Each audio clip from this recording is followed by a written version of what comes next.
wenzetu hasa jamii ya Kiasia na baadhi ya jamii za Kitanzania zinaanza kuiga jamii kama za Kikinga, za Kichaga. Wanahakikisha kwamba mzazi anamshirikisha mtoto kwenye kila jambo. Hiyo ni kitu kizuri sana, kwa sababu yule mtoto anaanza kuyaona haya tangu akiwa mtoto. Sasa sio lazima ukimshirikisha siku moja naye auze duka, lakini kuna nidhamu, kuna namna ambayo anajifunza, ambayo hata kama hatabaki kwenye duka, huko anapokwenda ataendelea kuwa nacho. Kwa hiyo ni muhimu sana wazazi kushirikisha watoto wao vile vitu ambavyo wanavifanya.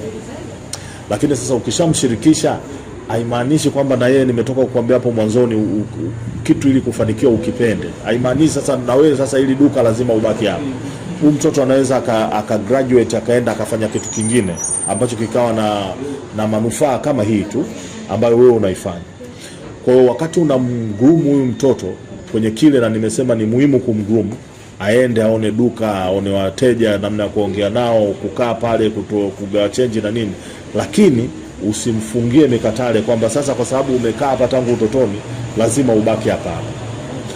Wengine na hasa jamii hizi za Kiasia wanakuwa wanafanya vizuri sana. Anaweza akakaa na mtoto wake pale kwa muda mrefu, lakini baadaye akaona huyu mtoto sio lazima auze duka, lakini nataka awepo katika cycle ya biashara yangu. Kwa hiyo anaenda na mwambia, bwana wewe kasome accounting.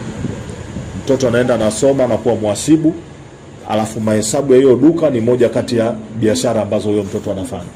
Kwa hiyo mtoto akifungua ofisi ya uhasibu, duka la baba ni moja kati ya sehemu ambazo atakuwa na wafanyia auditing. Kwa hiyo hajabaki dukani, lakini anaijua ile biashara na anapata mteja wa kwanza wa kumsaidia. Wengine anamfanya mtoto wake aende akasome sheria, ili akipata mikiki siku TRA wamekuja wamekukalia juu ya kichwa, una mwanao ambaye yeye anajua sheria na uwezo wa kuambia jamani 1 2 3 4. Kwa hiyo yes, mlee mtoto aelewe biashara unayoifanya, lakini sio lazima huyu mtoto abaki pale.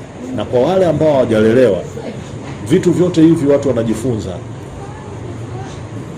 Ndio kuna watu by nature, kwa sababu ya personality zao, anaweza akawa mjasiriamali kwa urahisi sana, lakini haimaanishi kwamba wengine hawawezi wakajifunza.